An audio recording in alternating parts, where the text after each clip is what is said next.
చాలా మంచి ఫ్రెండ్స్. ఒకే కాలేజీలో జాయిన్ అయ్యారు. కాలేజీలో చాలా అల్లరి చేసేవాళ్ళు. వద్దన్న పని చేయడంలో ఫస్ట్ ఉండేవాళ్ళు. ఆ అల్లరి వల్ల సీనియర్స్తో కొన్నిసార్లు గొడవలు కూడా జరిగాయి. ఒకసారి కాలేజ్ ట్రిప్ కని హైదరాబాద్కి వెళ్ళారు. ఈ ట్రిప్ మెమొరబుల్గా ఉండాలని చాలా ఎంజాయ్ చేశారు. నైట్ ఎవరికీ చెప్పకుండా హోటల్ నుంచి బయటికి వెళ్ళారు. వాళ్ళ హోటల్ దగ్గరలో ఒక పాడుపడిన పెద్ద బంగ్లా ఉంది.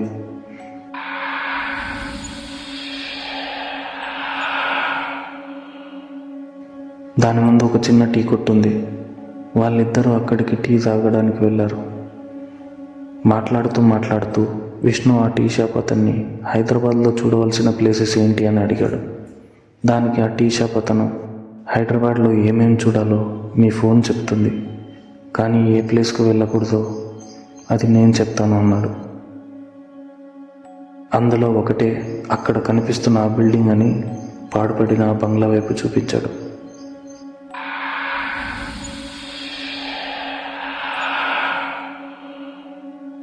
కాస్త అర్థమయ్యేలా చెప్పుతా అని అడిగాడు విష్ణు. దానికి ఆ షాప్ అతను, అక్కడ కనిపిస్తున్నది మామూలు బిల్డింగ్ కాదు, హైదరాబాద్లోనే అత్యంత భయంకరమైన చోటు. జనాలకి ఖైరతాబాద్ సైన్స్ కాలేజ్గా బాగా తెలుసు. ఆ బిల్డింగ్ ఒకప్పుడు సైన్స్ కాలేజ్, ఎంతోమంది చదువుకునేవాళ్ళు.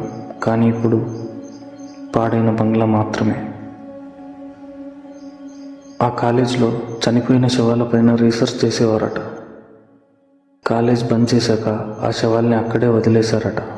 ఆ కాలేజ్ క్లోజ్ అయిన నెక్స్ట్ డే నుంచే అక్కడ వింత వింత సంఘటనలు చోటు చేసుకున్నాయి అని చెప్తూ వణికిపోయాడు.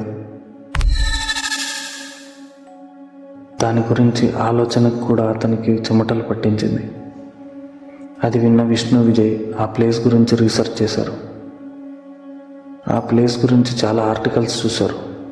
అన్ని ఆర్టికల్స్లో ఆ ప్లేసెస్ హాంటెడ్ ప్లేస్ అని చెప్పారు. ఇంకా కొన్ని ఆర్టికల్స్లో అయితే ఆ ప్లేస్కి వెళ్ళకండి అని వార్నింగ్ కూడా ఇచ్చారు. అది చూసి వాళ్ళిద్దరూ లోపలికి వెళ్ళి ఏముందో తెలుసుకోవాలని అనుకున్నారు. వెంటనే ఇద్దరు ఆ కాలేజ్ వైపు నడవడం స్టార్ట్ చేశారు.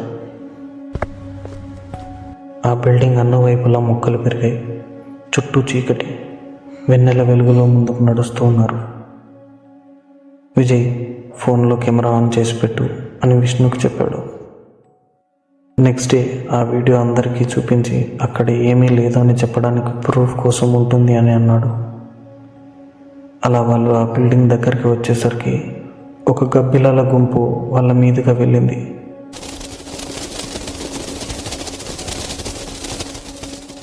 అది చూసి విష్ణు కాస్త భయపడ్డాడు. కానీ విజయ్ ఇంకా మస్తీ మూడ్లోనే ఉన్నాడు. అప్పుడు సడన్గా వెనుక నుంచి, ఏయ్ ఎవర్రా అక్కడ, ఎవరు మీరు అంటూ ఒక వాయిస్ వినిపించింది. వెనక్కి తిరిగి చూసిన వాళ్ళిద్దరికీ ఆ బిల్డింగ్ సెక్యూరిటీ గార్డ్ కనిపించాడు. ఆ గార్డ్ వాళ్ళ వైపే వస్తున్నాడు. వెంటనే వాళ్ళిద్దరూ పరిగెత్తుకుంటూ ఆ బిల్డింగ్ లోపలికి వెళ్ళారు.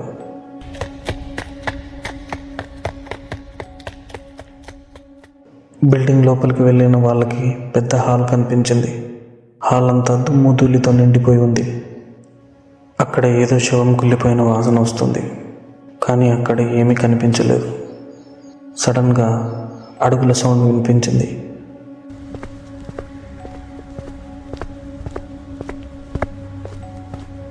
గార్డ్ వస్తున్నాడని వాళ్ళిద్దరూ ఫస్ట్ ఫ్లోర్కి పరిగెత్తారు.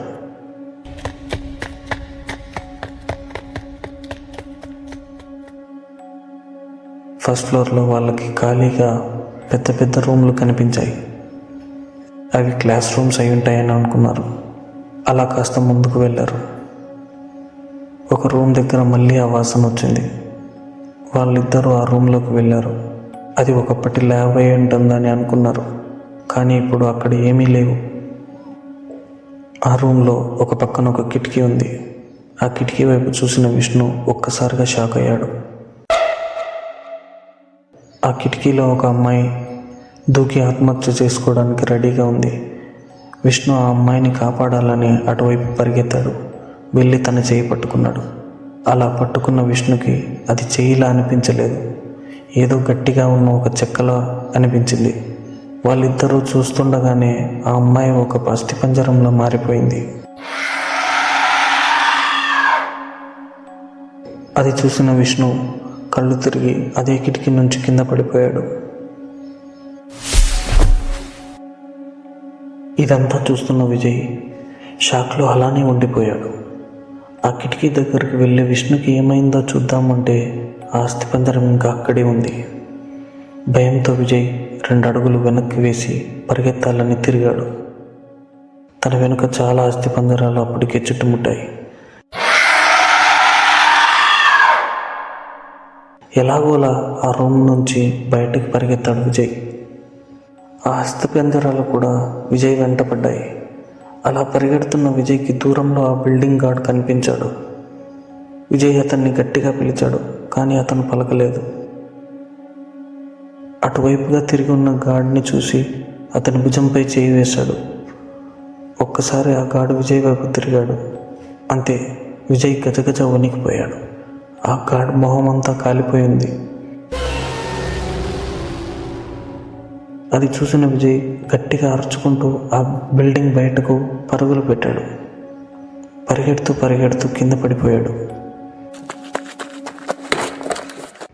తెల్లారక కాలేజ్ వాళ్ళు విష్ణు విజయ్ని వెతకడం స్టార్ట్ చేశారు.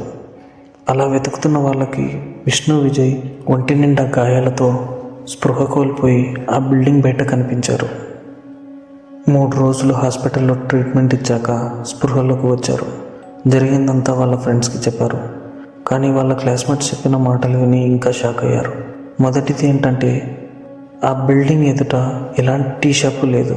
రెండవది, కాలేజ్ క్లోజ్ అయ్యాక గార్డ్గా అపాయింట్ చేసిన అతను జాయిన్ అయిన ఫస్ట్ డేనే చనిపోయాడు. అతని శవం కాలిపోయి ఆ బిల్డింగ్ లోపలే దొరికింది. ఖైరతాబాద్ సైన్స్ కాలేజ్లో